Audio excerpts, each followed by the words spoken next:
Urdu novel zone میں خوش آمدید۔ آج ہم پڑھیں گے بھول بھلیاں تیری گلیاں از قلم فائزہ افتخار۔ پروین بیگم کا جی آج صبح سے کہیں نہ لگ رہا تھا، بلکہ یہ کیفیت تو کل رات سے تھی۔ اور کوئی کام وہ اتنا دل جمعی سے نہیں کرتی تھی جتنا دل لگا کے سویا کرتی۔ ایسی گہری اور طویل نیند ہوا کرتی تھی ان کی کہ لوگ رشک کیا کرتے، بلکہ وہ بیچارے جو نیند کی کمی کا شکار تھے وہ تو باقاعدہ حسد کرنے پر مجبور ہو جاتے۔ ان کی گہری اور میٹھی نیند کو ان کے بچے بھی متاثر نہ کر سکے۔ اب تو چھوٹے والا حسان بھی 3 سال کا ہو چلا تھا، ورنہ بچے جب چھوٹے تھے تب رات کو کئی بار جاگتے، گلا پھاڑ پھاڑ کے روتے رہتے۔ اوپر کے پورشن میں رہنے والے ان کے جیٹھ کے سارے بچے بھی ان کے ساتھ شامل ہو جاتے، مگر ان کے پہلو میں بے سدھ لیٹی ان کی ماں پروین بیگم تب تک نہ اٹھتی جب تک ان کے شوہر سراج الدین انہیں جھنجھوڑنے پر مجبور نہ ہو جاتے۔ لیکن پتہ نہیں کیا بات تھی کہ رات وہ معمول کے مطابق بستر پر لیٹی تو ہمیشہ کی طرح تکیے پر سر رکھتے ہی نیند سے بے خبر ہو جانے کی بجائے دیر تک کروٹیں بدلتی رہی۔ رات چونکہ آنکھ دیر سے لگی تھی اس لیے صبح بیدار ہونے پہ عجیب سی کسل مندی اور جھنجھلاہٹ کا غلبہ تھا۔ وہ باورچی خانے کی ملکہ کہلائی جاتی تھی، دن میں تینوں وقت کا کھانا بڑے اہتمام اور ذوق و شوق سے بناتی، لیکن آج ناشتہ تیار کرتے ہوئے نہ وہ ذوق و شوق نظر آ رہا تھا نہ جوش و خروش۔ جیسے تیسے احسن کو ناشتہ کرایا، لنچ باکس بھرنے کی بجائے ایک نوٹ پکڑا دیا، حالانکہ وہ اس کے کینٹین سے کھانے پینے کو خود بھی پسند نہیں کرتی تھی اور ان کے شوہر بھی اس کے خلاف تھے۔ حسان کو دلیا کھلانے کی بجائے فیڈر منہ سے لگا دیا۔ ان کے ساس شوکت جہاں ناشتے میں ابلا ہوا انڈا لینے کی عادی تھی، لیکن آج انہیں یہ آسان ترین ناشتہ بنانا بھی دوبر لگ رہا تھا۔ کچی سی زردی والا ہلتا جلتا انڈا جس پہ سے چھلکا بھی صفائی سے نہ اترا تھا لا کے شوکت جہاں کے سامنے رکھا تو وہ چشمے کے پرے اپنی آنکھیں سکوڑ کر اسے دیکھنے لگی، پھر اس پیالی کو پرے سرکا کے خالی چائے کا کپ ہی لبوں سے لگا لیا۔ ایک تو صبح صبح بحث و تکرار کرنے کا موڈ نہیں تھا، دوسرا اس وجہ سے بھی پروین بیگم کو رعایت مل گئی کہ ایسا شاذ و نادر ہی ہوتا تھا، ورنہ وہ اپنا کام ذمہ داری اور خوش اسلوبی سے انجام دینے کی عادی تھی، اور یہ تو صرف ایک ابلا انڈا تھا۔ ہو جاتا ہے کبھی کبھی، شاید طبیعت ٹھیک نہ ہو۔ انہوں نے نظر انداز کرنا چاہا مگر کر نہ سکی۔ احسن کو اسکول بھیجنے کے بعد پروین بیگم کا معمول تھا دوپہر کے کھانے کی تیاری کرنا، کیونکہ سراج الدین 10 بجے کے قریب فیکٹری کے لیے نکلتے تو دوپہر کا کھانا ساتھ لے کر جاتے۔ جوانی میں ہی السر کا مرض لگ چکا تھا جسے پرہیز کے باعث قابو میں کر رکھا تھا۔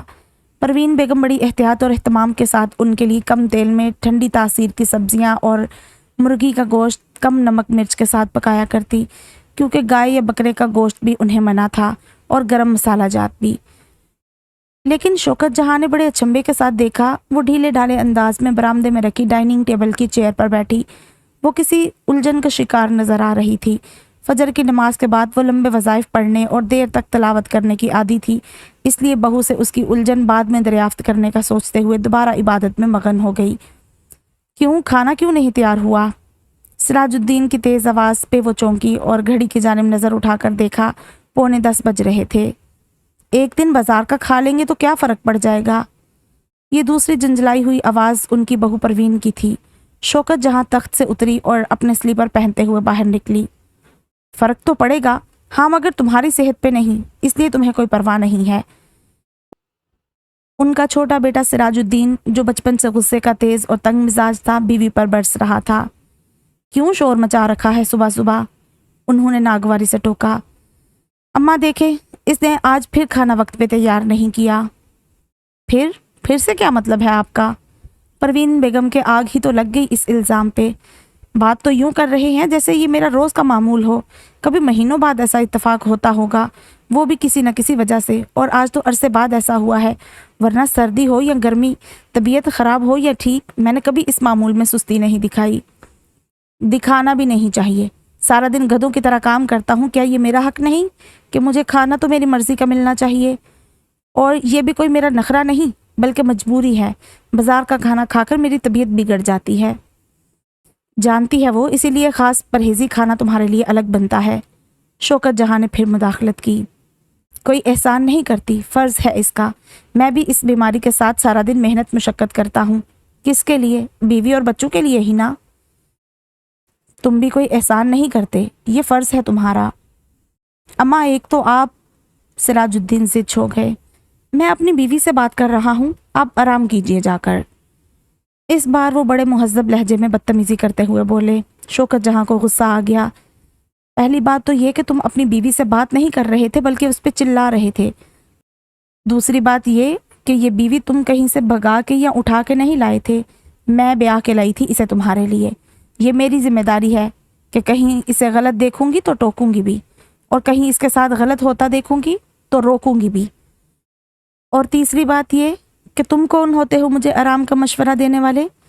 کیا تم مجھے میرے کمرے تک محدود کر کے اس گھر سے لا تعلق قرار دینا چاہتے ہو؟ ہمیشہ، سراج الدین نے ہتھیلی پر مکہ مارتے ہوئے کہا، ہمیشہ ایسا ہوتا ہے، جب میں کوئی بات کرنا چاہوں آپ اسی طرح دخل دیتی ہیں، بات کا رخ اپنی جانب موڑ کے اسے ختم کرنے کی کوشش کرتی ہیں۔ اب انسان اپنے گھر میں اپنی ہی بیوی سے بات تک نہیں کر سکتا۔ وہ تل ملاتے ہوئے اپنی گھڑی اور دوسری لازمی چیزیں اٹھائے ان کے پاس آئے، اسی ناراض سے انداز میں سر ماں کے سامنے جھکایا۔ چلے ماریے پھوک، پہلے ہی دیر ہو گئی ہے۔ جیتے رہو۔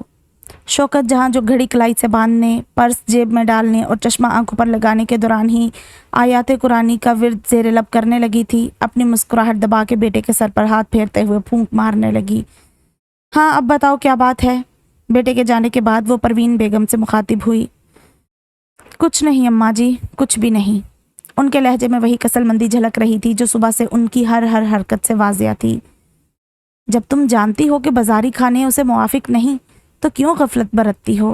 کیوں نہیں کھانا تیار کیا؟ ایک بندے کا پرہیزی سادہ کھانا تیار ہونے میں وقت ہی کتنا لگتا ہے۔ یہ بات نہیں اماں جی، وقت تو تھا، بس وہی تو میں پوچھ رہی ہوں کہ کیا وجہ تھی؟ آپ بھی عجیب ہیں اماں جی۔ پروین بیگم کچھ سوچ کے مسکرا دی۔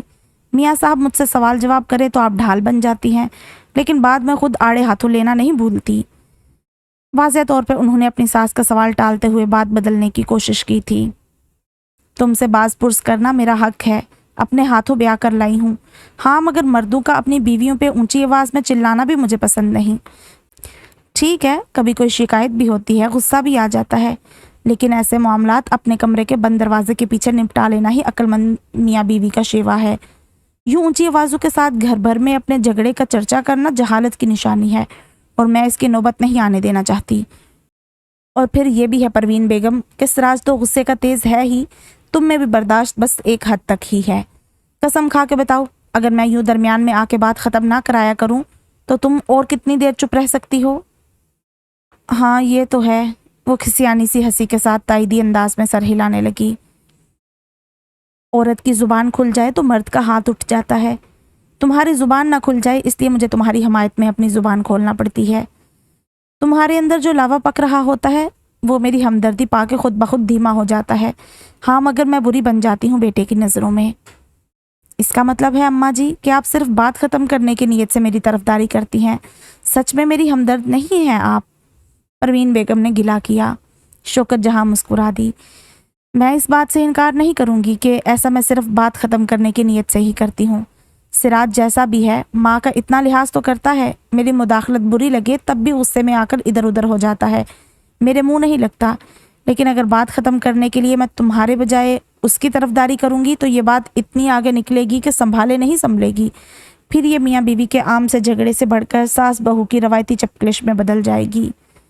نہیں اماں جی، ایسا نہیں ہو سکتا، پروین بیگم نے پورے وثوق سے کہا۔ ایسا کبھی بھی نہیں ہوگا، آپ کو اتنے سالوں بعد تو اندازہ ہو جانا چاہیے، آخر ہمارا 7 سالوں کا ساتھ ہے۔ تم میرے ساتھ اچھی ہو کیونکہ میں تمہارے ساتھ اچھی ہوں، شوکت جہاں نے سچائی کے ساتھ حقیقت بیان کی۔ جس دن میں تمہاری غلطیاں ڈھونڈ ڈھونڈ کے سراج کے ہاتھ میں تھمانے لگوں گی اور اس کے غصے کو ہوا دینے لگوں گی، تب دیکھیں گے تمہارا دعویٰ کہاں تک سچا ہے۔ شوکت جہاں اس بحث میں سچ مچ بھول گئی تھی کہ انہیں پروین بیگم سے کیا پوچھنا تھا، اسی لیے تو ان کی اپنی بہو سے زیادہ بنتی تھی کہ دونوں کے مزاج میل کھاتے تھے، گھنٹوں بعد سے بات نکال کے گفتگو کرتے نہیں تھکتی تھی۔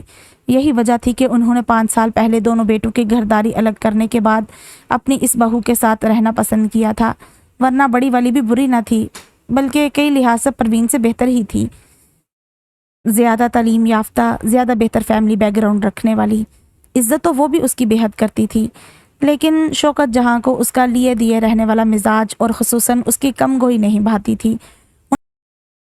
انہیں چاہیے تھا کوئی ایسا جو ان کی ہر ضروری اور غیر ضروری بات توجہ سے سنے، اور ان کی بڑی بہو مراج الدین کی بیوی رخشندہ کو ایسے میں اچانک سے کوئی نہ کوئی کام یاد آ جاتا، جبکہ انہیں سننے والے کے ساتھ ساتھ بولنے والا بھی چاہیے تھا، جس کے ساتھ لمبی لمبی بحثیں کرنے کا مزہ بھی آئے۔ اور رخشندہ عادی تھی نپی تلی گفتگو کی۔ شوکت جہاں خاصی مجلسی خاتون تھی، خاندان کی دور پرے کی عزیز خواتین سے بھی روابط تھے، اور محلے میں تو اچھے تعلقات تھے ہی، کوئی نہ کوئی دن بھر میں ملنے آیا رہتا، کبھی کبھی تو باقاعدہ محفل سی سج جایا کرتی، اور رخشندہ کو میل ملاپ محض خوشی غمی کے مواقع کی حد تک ہی گوارا تھا، اور تو اور اپنے میکے سے بھی اس کے تعلقات رسمی اور سرسری سے تھے۔ شوکت جہاں کی مہمان نوازی اور خوش اخلاقی کا عالم تو یہ تھا کہ بہوؤں کے مائکے والوں کی آمد پہ بھی محفل لگ جاتی۔ یہی عادت کچھ پروین بیگم میں بھی تھی، انہیں بھی گھر میں مہمانوں کی آمد و رفت اچھی لگتی تھی، وہ ساس کے معمولات سے اکتاتی نہیں تھی۔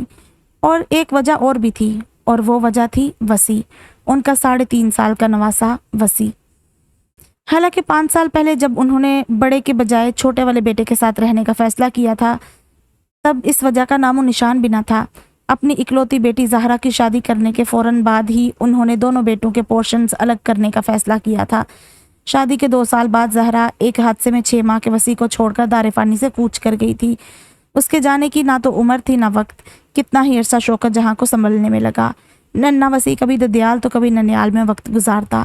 ان کا داماد اپنے ماں باپ کا اکلوتا بیٹا تھا، بوڑھے دادا دادی اکیلے اس 6 ماہ کے بچے کو پالنے کے قابل ہوتے تو جی جان سے پالتے، مگر دادا فالج کے مریض تو دادی جوڑوں کی درد کی، سو 2 دن سے زیادہ نہ رکھ پائے۔ دوسری جانب شوکت جہاں بھی بیٹی کی جوان مرگی سے نڈھال تھی، پروین بیگم خود پورے دنوں سے تھی۔ رخشندہ کے ماتھے کے بل کسی سے چھپے نہ رہ سکے، انہیں اس معصوم بچے کا وجود اس گھر میں کھٹک رہا تھا اور اسے سنبھالنا دوبر لگ رہا تھا۔ ان کے اوپر تلے کے 4 بچے تھے، ایسے میں ایک 6 ماہ کے بچے کی اضافی ذمہ داری اٹھانے پہ وہ تیار نہ تھی۔ کچھ اور ماہ گزرے تو وسیع کے باپ نے دوسری شادی کرنے میں دیر نہ لگائی، اور اس شادی کے چند دنوں بعد ہی وسیع ہمیشہ کے لیے ننیال آ گیا۔ تب تک پروین بیگم کے ہاں حسان کی پیدائش ہو چکی تھی، بلکہ وہ 3 ماہ کا ہو رہا تھا۔ انہوں نے وسیع کی پرورش کا ذمہ لے لیا، اور شوکت جہاں نے ایک بار پھر اپنے دور اندیش فیصلے کی داد دی۔ انہیں انسان کے پرکھنے میں کبھی دھوکہ ہو ہی نہیں سکتا تھا۔ پچھلے 1.5-2 سال سے وسیع بھی احسن اور حسان کے ساتھ برا بھلا پل ہی رہا تھا۔ یہ کہنا تو غلط ہوگا کہ پروین بیگم نے اپنے بچوں سے بڑھ کے یا اپنے اولاد کے برابر اس کا خیال رکھا، مگر ہاں مقدور بھر کوشش ضرور کی، اور اس کی وجہ سے ان کی ساس ان کی گرویدہ تھی، یا شاید دل ہی دل میں ممنون اور احسان مند بھی۔ جب ہی اپنے بیٹے کے مقابلے میں وہ ہمیشہ بہو کا ساتھ دیتی، جیسا کہ آج ہوا تھا۔ پروین، ذرا میرون رنگ کے دھاگے کی نلکی تو دینا۔ وہ بڑی بے دلی سے سالن تیار کرنے کے لیے پیاز کاٹ رہی تھی جب ان کی جٹھانی رخشندہ نے نیچے آ کر پوچھا، میرون؟ وہ ہاتھ روک کے سوچنے لگی۔ ہاں شاید ہو، دیکھ لیجئے نا بھابی، مجھے تو آج سامنے رکھی چیزیں بھی نظر نہیں آ رہی، ہاک ڈھونڈ پاؤں گی میں میرون دھاگے کی نلکی؟ اماں جی کے کمرے میں رکھا ہے ڈبہ، خود ہی ڈھونڈ لیجئے۔ کیوں بھائی، ایسا کیوں؟ پتہ نہیں، بس یوں ہی کوئی کام کرنے کو جی نہیں چاہ رہا، دل بجھا بجھا سا ہے۔ صبح میاں صاحب سے بھی اسی لیے کھٹ پٹ ہو گئی کہ معمول کے مطابق کھانا کیوں نہیں تیار کیا۔ اب آپ ہی بتائیے، انسان ہوں، کبھی کبھار اگر… وہ پتہ نہیں کب تک بولتی رہتی، مگر رخشندہ جو کم بولنے کے ساتھ ساتھ کم سننے کی عادت تھی، گھبرا کے یہ کہتے ہوئے نکل گئی، اچھا میں خود ہی دیکھ لیتی ہوں۔ پروین ایک سرد آہ بھر کے رہ گئی۔ بیزاری سے انہوں نے سامنے رکھی سبزی کی ٹوکری اور چولہے پہ دھری دیگچی میں سرخ ہوتی پیاز کو دیکھا۔ دل چاہ رہا تھا سب چھوڑ چھاڑ بس تکیے میں منہ دے کر لیٹ جائیں، چپ چاپ، بالکل اکیلے، مگر یہ گھرداری جان چھوڑے تب نہ۔ تمہیں دھاگے کی کیا ضرورت آن پڑی؟ خیر سے درزی سلامت تو ہیں شہر کے؟ شوکت جہاں نے طنزیہ انداز میں رخشندہ کو دیکھا۔ رخشندہ پیسہ خرچنے کی شوقین تھی، ان کے مطابق اگر ملازم سے ہر کام تنخواہ دے کر کروایا جا سکتا ہے، درزی کے بل بھر کے کپڑے سلوائے جا سکتے ہیں، تو خود کو ہلکان کرنے کی کیا ضرورت ہے؟ یہ شاہ خرچیاں ان کی ساس کو پسند نہ تھی۔ ان کا کہنا تھا کہ بچوں کے چھوٹے چھوٹے فراک اور نکریں، اپنے روزمرہ کے پہننے والے کپڑے بیبیاں خود ہی سیتی بھلی لگتی ہیں۔ اور آپ ٹھیک ہیں؟ ساس کا طنز اور سوال دونوں نظر انداز کر کے وہ ڈبے میں سے مطلوبہ رنگ تلاشتے ہوئے مصروف اور رسمی انداز میں کہنے لگی، قیمہ بھرے کریلے اور کڑی پکائی ہے، بھجواتی ہوں آپ کے لیے۔ یہ کہہ کے وہ نکلنے لگی کہ شوکت جہاں کی آواز پہ وہ رکنا پڑا۔ 12 بجے ہی بھجوا دینا۔